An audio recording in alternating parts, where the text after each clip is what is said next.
Welcome. एक बार फिर से आप लोगों का स्वागत है आपके अपने show Diana in English words gimmick episode 61 में। चलिए आज का नया दिन और आज का सिचुएशन ये रहा। Hello, my dear friend. Dan English is always not for wrong, not for odd, not for off, not for short. Dan English has come amidst you all for making you free from doubt. Today's plot: don't squander your opportunities, but in election time, we are fed up with such boondoggles. Most of the people take very seriously even a lewd crass comment of leaders. Dishonest leaders are ubiquitous in our politics and have been a key reason for the lackluster development of our country. Here is full of men of letters, no dearth of wise people. Even then, to some extent, we are bewildered. चलिए आज का ये situation election पे आधारित, जैसे हम लोग करते हैं कि इतना जानकार आदमी भी रहता है तो भी उनको नहीं चुनते हैं, और कभी कभी हम लोग ज़्यादातर अक्सर हम लोग डिजोनेस्ट लीडर को ही चुन लेते हैं। इसलिए जो डेवलपमेंट जो होता है, ये ढीला ढाला रवैया जो रहता है, उस सब से रिलेटेड जितना भी वर्ड है हम लोग यूज करने का कोशिश किए हैं। चलिए शुरुआत करते हैं एक्सप्लेनेशन, और आज का पहला वर्ड ये रहा। The first word of this show that is squander. Squander S के ऊपर लकीर है, इसका मतलब एस पे जोर देना होगा। ए के आगे दो बिंदी है जिसका मतलब आ हो गया, और ई जब उल्टा लिखा हुआ रहता है दैट इज अ, चिपक के एक लकीर है दैट इज र, तो पढ़ेंगे स्क्वांडर।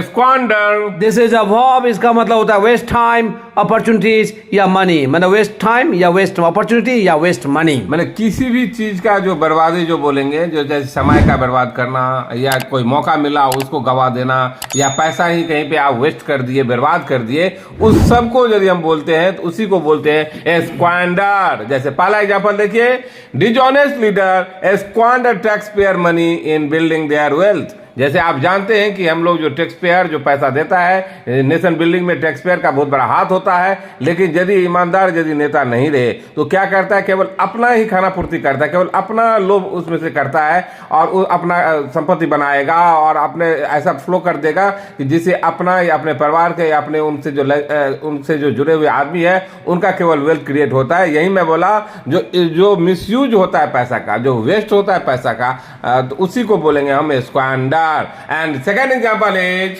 being young, don't squander the opportunity. मेरा ये कहना है कि आप अभी यंग है, जवान जुबान है, अभी आपका अपॉर्चुनिटी बहुत है, मौका बहुत मिलेगा, तो इसलिए आप इस मौका को मत गवाइए।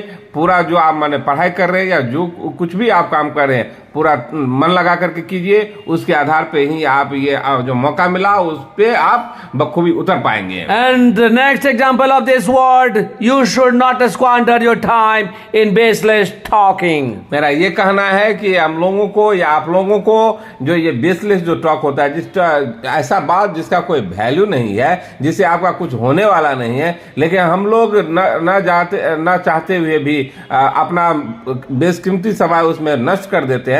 इसलिए मैं बोला कि you should not squander your time in baseless talking. और आज का सेकंड वर्ड ये रहा, that is fed up. Fed up, देखिए एफ के नीचे लकीर है, इसका मतलब पे कम जोर से बोलना होगा, और पेट कटा हुआ ए पेट कटा हुआ ए दैट इज अ, और उसके ऊपर लकीर है, इसका मतलब जोर से बोलना होगा। ई मीन्स होता है ए, तो फेड अप, फेड मत बोलिएगा, फेड अप, फेड नहीं होता, मीन्स नीचे वाले लिप्स को ऊपर वाले दांत के नीचे लाइए और हवा के साथ निकालिए। क्या पढ़ेंगे, fade up. Fed up, this is adjective, इसका मतलब होता है बोर्ड, डिसअपॉइंटेड, एनॉयड। जब कभी आप खिन्न हो जाते हैं, मान लो कोई चीज आप कर रहे हैं, रिपीटेशन में आ जाते हैं, तो आपको लगता है बहुत बोरिंग है। यदि किसी से आप तंग आ गए, कोई किसी का व्यवहार यदि बार बार आपको चिढ़ा रहा है, तो आप खिन्न हो जाते हैं। उस सब को, या जो रिजल्ट आप चाहते थे वैसा नहीं हुआ तो आप डिसअपॉइंट और दुखी हो जाते हैं, उस सब को ही बोलते हैं हम फेड अप। उसी को बोलते हैं हम फेड अप। जैसे एग्जांपल से क्लियर कीजिए, पहला example, students got fade up bye there teaching style. आप देखते होंगे खास करके बहुत सारा ऐसा स्कूल, कॉलेज या इंस्टीट्यूट जहां पे टीचर का पढ़ाने का स्टाइल आपको अच्छा नहीं लगता है। जब आपको अच्छा नहीं लगेगा तो आपको बोरिंग फील होने लगता है, उबाऊ लगने लगता है, तब लगता है ओ मैं कहाँ आकर के फंस गया। तो यही मैं बोला कि student got fade up bye there teaching style. And second example is He is fed by the raft of excuse of Ram. He is fed up by the raft of excuse of Ram. मान लीजिए राम जो है वो केवल कुछ नहीं, केवल excuse पे एक्सक्यूज ही केवल देता रहेगा। जब बहुत सारा एक्सक्यूज दे तो उसी को बोलेंगे रैप्ट ऑफ एक्सक्यूज।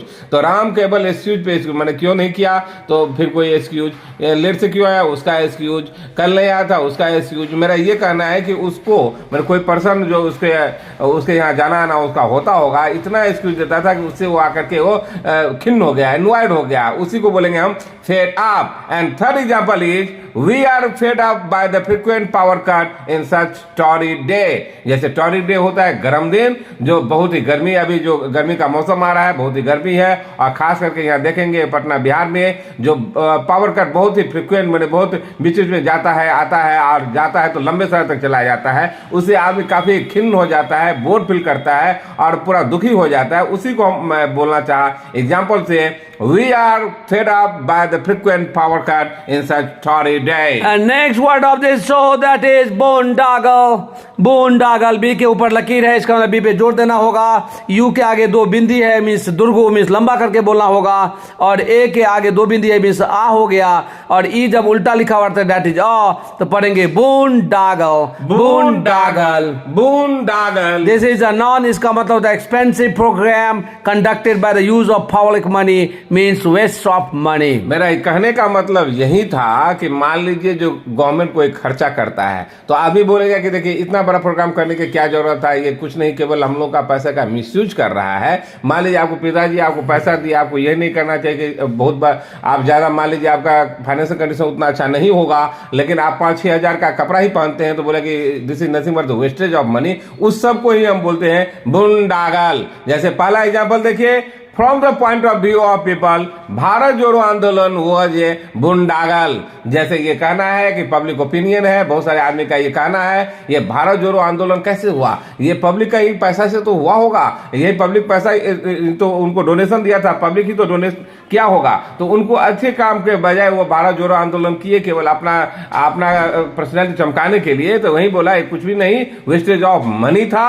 और सेकेंड एग्जाम्पल देखिए, construction of new parliament house is a boondoggle according to opposition. जैसे आप सुनने में भी आपको आया होगा, अपोजिशन विरोधी दल का ये कहना था, ये जो प्राइम मिनिस्टर मोदी जी का ये जो पहल था कि पार्लियामेंट हाउस नया बनाया जाएगा, वो बोले कि उस पर जो अभी पैसा खर्च किया जाता है वो केवल कुछ नहीं, ये वेस्ट ऑफ मनी है, क्योंकि अभी हम लोग को खाने के लिए नहीं मिलता है, बहुत गरीब आदमी है, ये है वो है, मैंने बहुत सारे एक्सक्यूज है। तो यही मैं बोला कि वो कहना चाहे कि ये जो अभी बन रहा है ये कुछ भी नहीं, केवल फिजूल खर्ची है गवर्नमेंट का।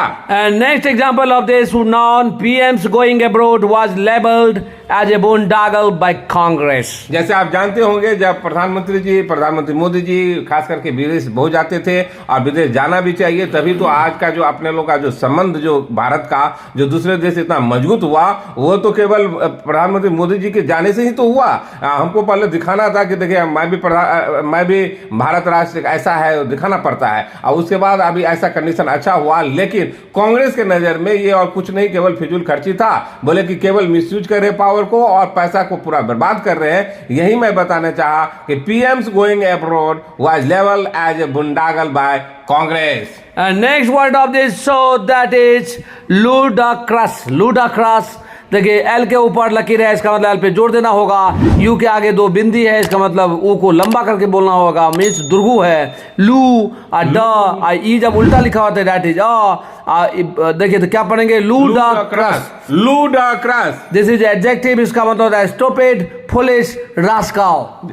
जिसको आप बेवकूफ समझते हैं या बेवकूफ का जो कोई बर्ताव हो या आदमी हो जो कुछ, इसी को हम बोलेंगे ludicrous। जैसे एग्जांपल से क्लियर कीजिए, पहला example, in this attire you are looking ludicrous। मान लीजिए कोई ये ऐसा पहनावा पहन लिया जिसमें वो बेवकूफ की तरह लग रहा था, यही मैं बोला अटायर मैंने पहनावा, तो यही बोला कि इस पहनावे में आप बिल्कुल बेवकूफ की तरह लग रहे हैं, स्टूपिड पर्सन की तरह लग रहे हैं। तो यही मैं एग्जांपल से क्लियर किया। पहला second example is his suggestion is really ludicrous। मैंने ये ludicrous मैंने his suggestion is really ludicrous, मैंने उसका जो सजेशन था वो पूरा ही बेकार था, मैंने स्टूपिड के जैसा था, वो कोई मानने वाला नहीं था। तो वही मैं बोला कि आपका सजेशन बेकार ही है। And third example of this adjective, the ludicrous comment raised the anger of people. मान लीजिए कोई मैंने ऑथराइज पर्सन होगा, कोई बड़े पोस्ट पे होंगे, उनका कमेंट ऐसा बेवकूफ वाला कमेंट जो होगा, मान लीजिए कोई सिचुएशन अलग था लेकिन उसमें वो कमेंट कोई मान लीजिए ऐसा कोई सी धर्म के पे ही मान लीजिए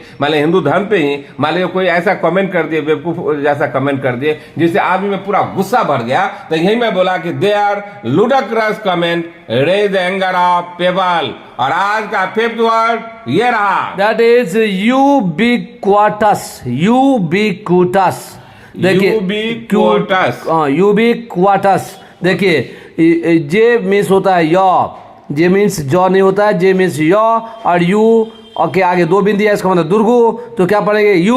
यू अब बी के ऊपर लकीर है, इसका मतलब बी पे जोड़ देना होगा, और ई जब उल्टा लिखा होता है दैट इज अ होता है, तो पढ़ेंगे यूबिक्वाटस। यूबिक्वाटस, यूबिक्वाटस दैट इज यूबिक्वाटस, इस पे ध्यान दीजिए, थोड़ा टेढ़ा मेढ़ा था इसका प्रोनाउंसिएशन है। यूबिक्वाटस, यूबिक्वाटस क्या पढ़ेंगे, यूबिक्वाटस। दिस इज एडजेक्टिव, इसका मतलब होता है एग्जिस्ट एवरीवेयर, सभी जगह जो पाया जाता है, सर्वत्र जगह जो सर्वव्यापी होता है उसी को हम बोलेंगे यूबिक्वाटस। जैसे पहला एग्जांपल से क्लियर कीजिए, पहला example, English speaking person is ubiquitous. जैसे मैंने ये बोलना है कि अंग्रेजी बोलने वाला आदमी आपको सभी जगह सर्वत्र मिल जाएगा, क्योंकि आप जैसे जानते हैं कि ग्लोबल लैंग्वेज इंग्लिश है, तो इंग्लिश स्वाभाविक है सभी जगह पाया जाएगा, इसलिए मैं बोला English speaking person is ubiquitous. And second example is demand of English is ubiquitous. जैसे आप जानते हैं, आप किसी भी एग्जाम के लिए तैयारी क्यों ना करते हो, या कहीं आप एब्रोड ही क्यों ना जाना चाहते हो, उसको छोड़िए, मान लीजिए आप अपने रीजन से ही एक दूसरे रीजन में जाते,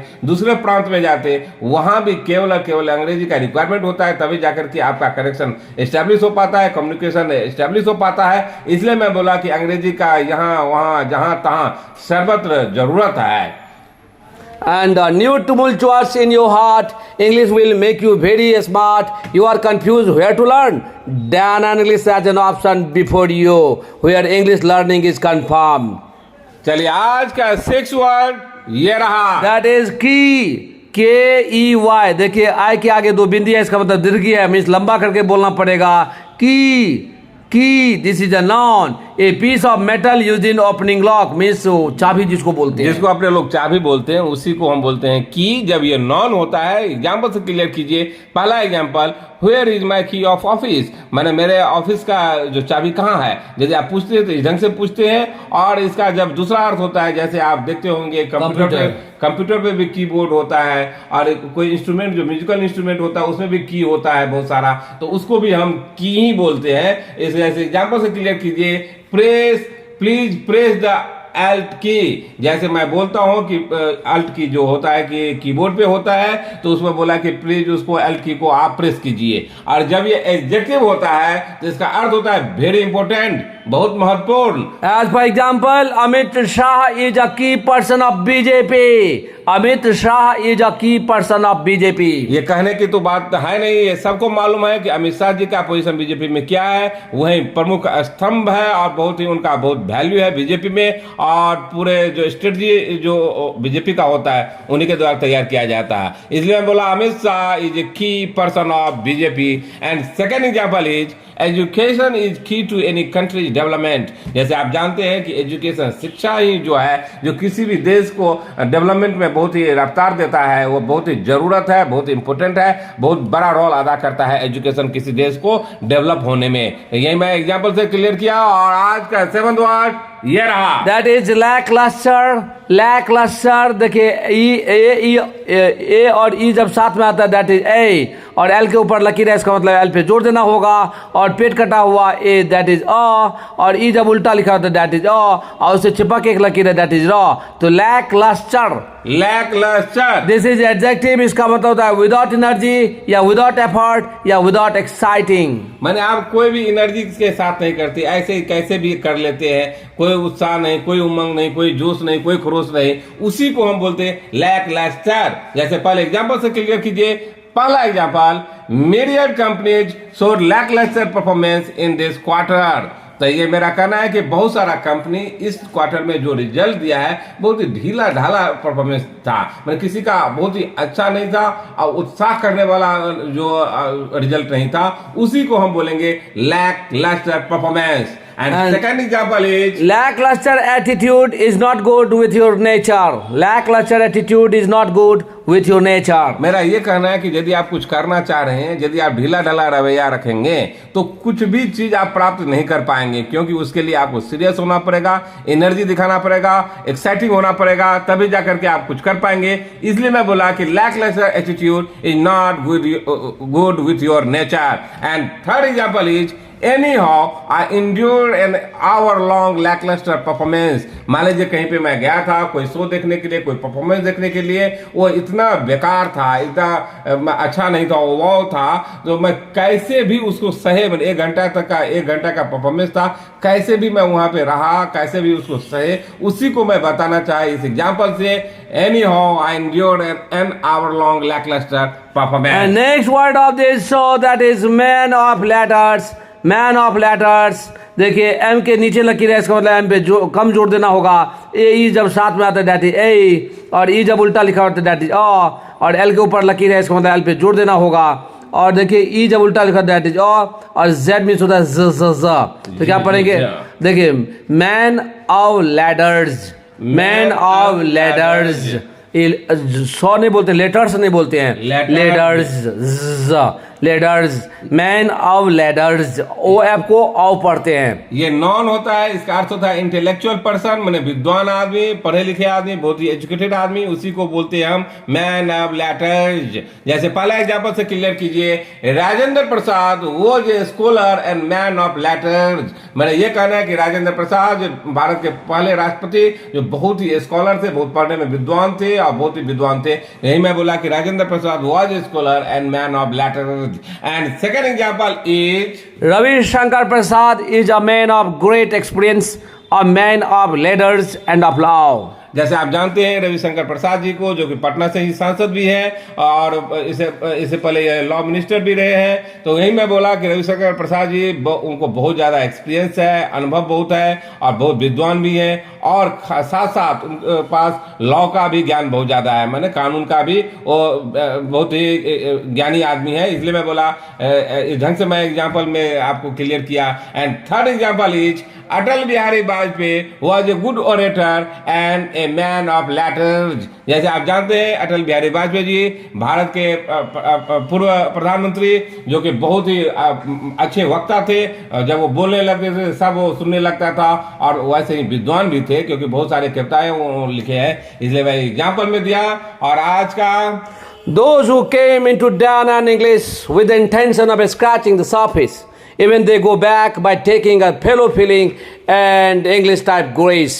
It is keen interest which compels you to be the part of Dan English. It is Dan English which saves you from becoming dregs of society and rubbish. My dear friend, no sooner did you be the part of Dan English, 100% you can speak just like a native speaker. चलिए आज का 9th word ये रहा, That is दर्थ, दर्थ, dearth. देखिए three जैसा है, that is a होता है, उससे चिपक के एक लकीर है, दैट इज र, और थीटा जो है उसको थ बोलते हैं, तो हो गया दर्थ। दर्थ, यहाँ पे कोई कहीं पे भी जोड़ नहीं देना है। दर्थ ये नॉन है, इसका मतलब होता है लेस अमाउंट, माने अमाउंट जो ज्यादा नहीं है उसी को बोले बहुत कम, उसी को बोलेंगे हम डर्थ। ये कम के सेंस में यूज होता है, जैसे dearth of knowledge, dearth of amount, ऐसे हर एक चीज में जो कमी होगा, जो कम रहेगा, उस समय हम डर्थ का यूज करेंगे। एग्जाम्पल से क्लियर कीजिए। पहला example, if you have a dearth of knowledge of English then make a beeline to then English. मैंने हम लोग का ये कहना है, और एग्जाम्पल भी ये कह रहा है, यदि आपके पास अंग्रेजी का नॉलेज कम है, थोड़ा अभाव है, तो प्लीज डैन इंग्लिश के पास डायरेक्ट आ जाइए। डैन इंग्लिश का वे टेक्निक इंटायरली डिफरेंट है, और जो ही आप डैन इंग्लिश का पार्ट होते हैं, certainly a guarantee within 10 days itself you can attain the fluency.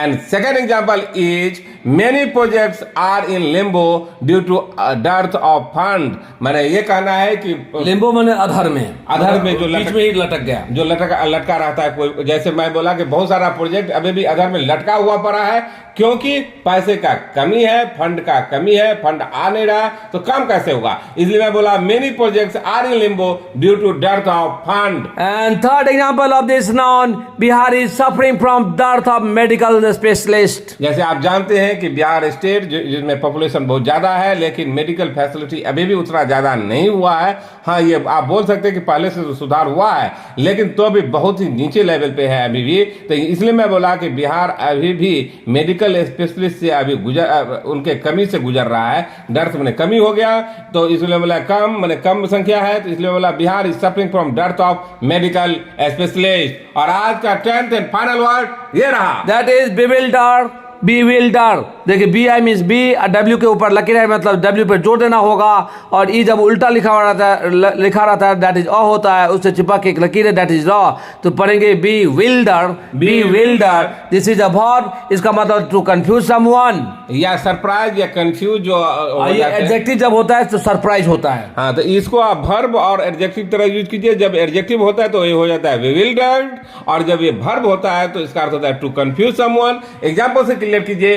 पहला example, by practicing you can free from bewildering। मैंने ये कहना है कि जब आप बार बार प्रैक्टिस करेंगे तभी जो भी आपका कंफ्यूजन रहेगा उससे आप दूर हो पाएंगे, कंफ्यूजन को दूर कर पाएंगे केवल और केवल प्रैक्टिस के द्वारा।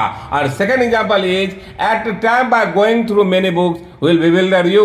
मेरा ये कहना है कि एक ही समय में बहुत सारे बुक को आप पढ़ने लगेंगे तो आप कंफ्यूजन से भर जाएंगे, इसलिए उसे ऐसा हैबिट मत पालिए, एक समय में एक ही बुक पढ़िए। तो एग्जांपल ये बोल रहा है। And third example is his out of box decision bewildered me।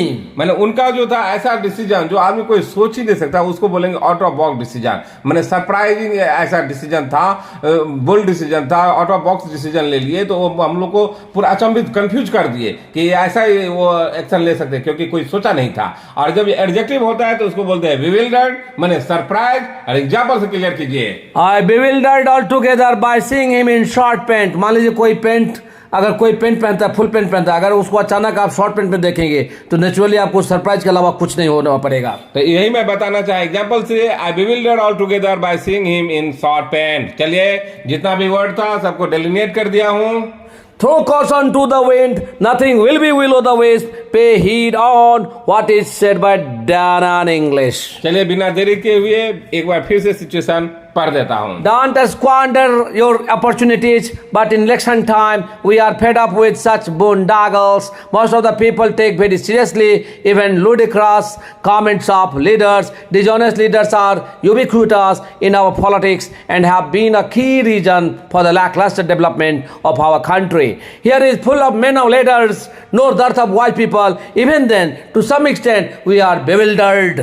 चलिए, आप भी ऐसा सिचुएशन बनाइए, इस पे वर्क कीजिए। यदि आपको अच्छा लगता हो तो please like it, subscribe it and share it. तब तक के लिए बाय बाय।